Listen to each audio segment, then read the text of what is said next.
Bonjour à toutes et à tous, bienvenue sur cette nouvelle vidéo intitulée «Le vaccin prémisse de la marque de la bête».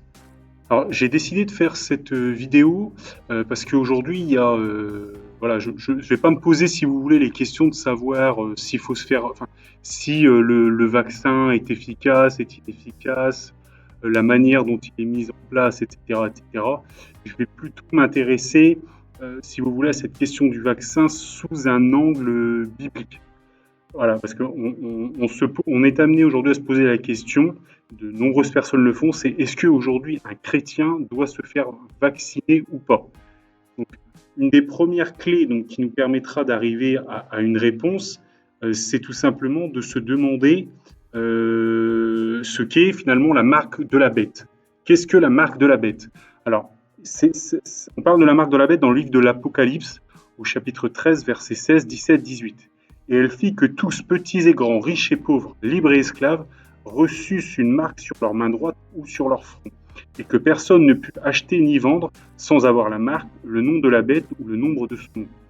C'est ici la sagesse, que celui qui a de l'intelligence calcule le nombre de la bête, car c'est un nombre d'hommes, et son nombre est 666.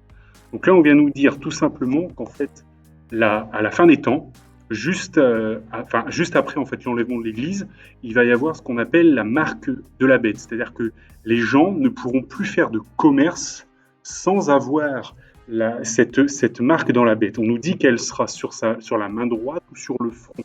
Donc bon, il y a pas pareil, il y a beaucoup de gens aujourd'hui qui font des vidéos sur la marque de la bête. Ça renvoie un peu à l'idée avec la reconnaissance faciale qu'on a en Chine, qui est en train de se mettre en place, la puce RFID, etc., qu'on a par exemple dans les pays nordiques. Voilà. Moi, je pense, c'est pas je pense, c'est la marque de la bête, finalement, ce sera plutôt, ce sera plutôt prise sous cet angle-là, pas sur l'angle du vaccin. En fait, moi je pense que le vaccin, bien sûr, enfin, ça n'est pas la marque de la bête, mais qu'on est sur plus globalement un test. C'est-à-dire que la question sous-jacente auquel renvoie vraiment la vaccination, c'est jusqu'où es-tu prêt à aller pour vivre? Donc, la livre de l'Apocalypse vraiment nous pose cette question. Le chiffre de la bête permet d'acheter et de faire du commerce, de vivre normalement.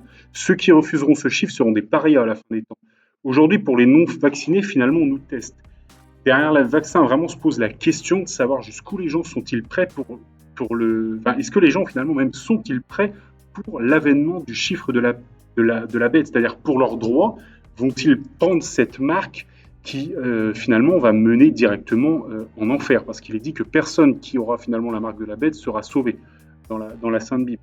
Donc on est pour moi plutôt avec ce vaccin sur vraiment un test à grande échelle, de se dire voilà, sous un angle sanitaire, voilà, les gens, est-ce que pour vivre, continuer à vivre normalement, sont-ils prêts à adhérer à un vaccin et donc à adhérer finalement à terme, hein, voilà, alors on ne se voit pas sur la marque de la bête, mais du coup, si un jour va se reposer problématique cette problématique pardon, avec la marque de la bête, c'est-à-dire est-ce que pour acheter pour vendre, les gens seraient prêts à avoir la marque de la bête?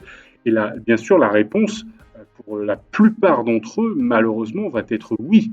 Et donc le vaccin, pour moi, finalement, c'est un test, un prémisse à cette marque de la bête. La première chose qu'il faut se dire, et qu'un chrétien doit se dire, c'est pas de panique. Pas de panique, j'irais même à l'inverse, c'est-à-dire que, ça c'est prévu bibliquement, donc finalement on se rend compte qu'on est clairement dans la fin des temps, parce qu'on voit qu'on est vraiment, on se rapproche de la marque de la bête, et donc du coup du règne de l'Antéchrist. Mais la bonne nouvelle dans tout ça, c'est que le Seigneur est à la porte, que le Seigneur va revenir pour enlever son Église, son épouse qui s'est préparée, qui s'est repentie, qui est restée fidèle qui est au Seigneur Jésus, au chemin, à la vérité, à la vie.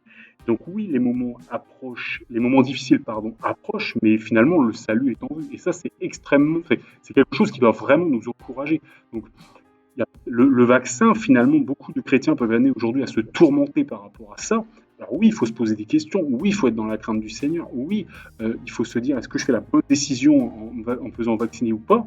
Mais ce qu'il faut oublier, c'est que Dieu est aux commandes. Et ça, ça vaut plus que tous les refuges sur cette terre. Donc, moi, vraiment, j'ai quelques éléments de réflexion sur le positionnement d'un chrétien par rapport au vaccin. Donc, moi, je l'ai mis là sous écrit pour être sûr de rien oublier. Donc, bien sûr, ce vaccin, il est plus que suspect. À ce jour, je suis toujours en réflexion moi-même sur le fait de me faire vacciner ou pas.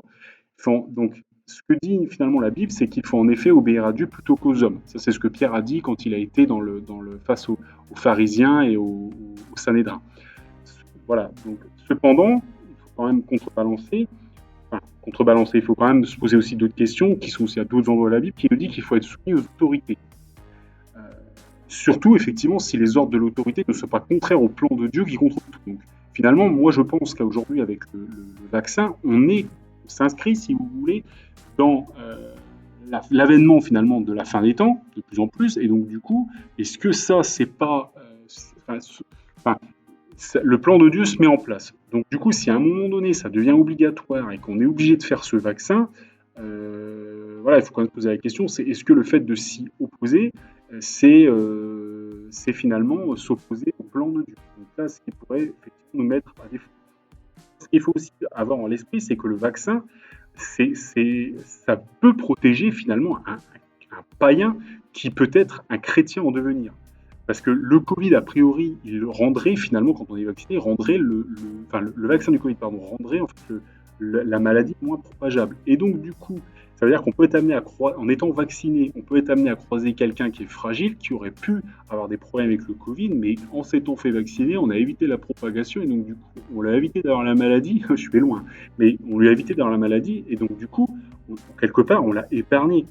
Donc, on voit que finalement, le fait de se faire vacciner dans ce cas-là, on marche dans l'amour en fait, du prochain, puisque si on le fait pour protéger un homme ou une femme fragile, etc., on marche dans l'amour.